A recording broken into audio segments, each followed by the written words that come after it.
So I just want to understand, like, in the past 12 months, right? How many new businesses did you actually manage to convert to a customer?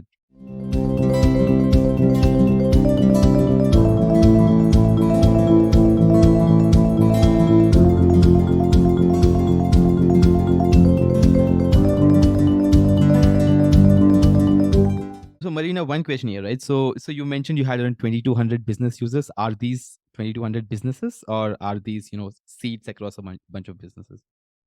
Those are seeds, but we Seats, right? do have a lot of the small businesses and startups. So I would say we have more than 1,000 businesses on the platform. All right. So I just want to understand, like, in the past 12 months, right? How many new businesses did you actually manage to convert to a customer? What's that number look like?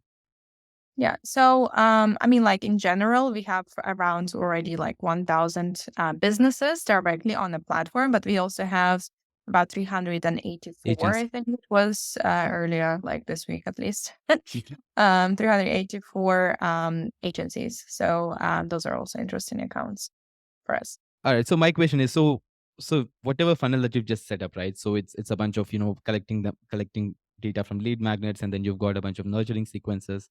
And so, like, how exactly are you managed to convert such a lot of customers, right? With just like 12, 13 people in the team. I'm assuming not even half of them are actually doing demos and all. Right. So how are you sort of managing all of this?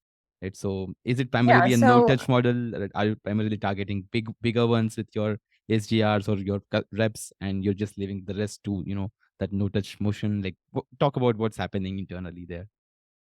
yeah, our sales funnel is still a lot through demo calls. So sometimes we do have users signing up directly, but a lot of the times it's really kind of showcasing the platform before you're actually ready to go in full speed. And that's because, like I mentioned at the beginning, it's kind of a lot of things, right? Yeah, It's not exactly. as straightforward. There isn't exactly like same tool out there that you would use Yeah. to compare, even like to have something side by side. So we usually do have demo calls with people before they're ready to kind of dive in.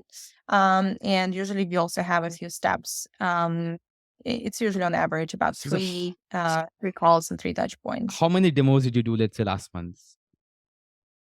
We do have about 10 demos a week. Okay. So And it's how many about like people in your team doing those demos?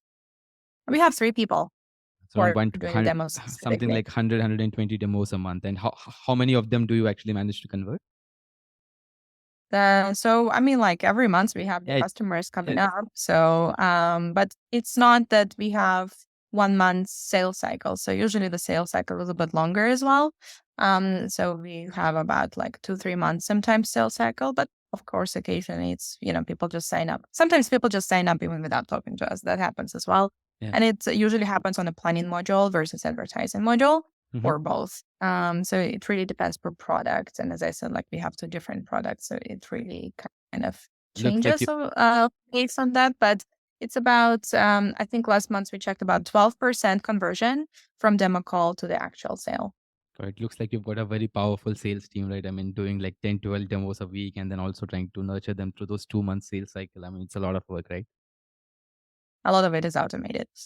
That's the best part.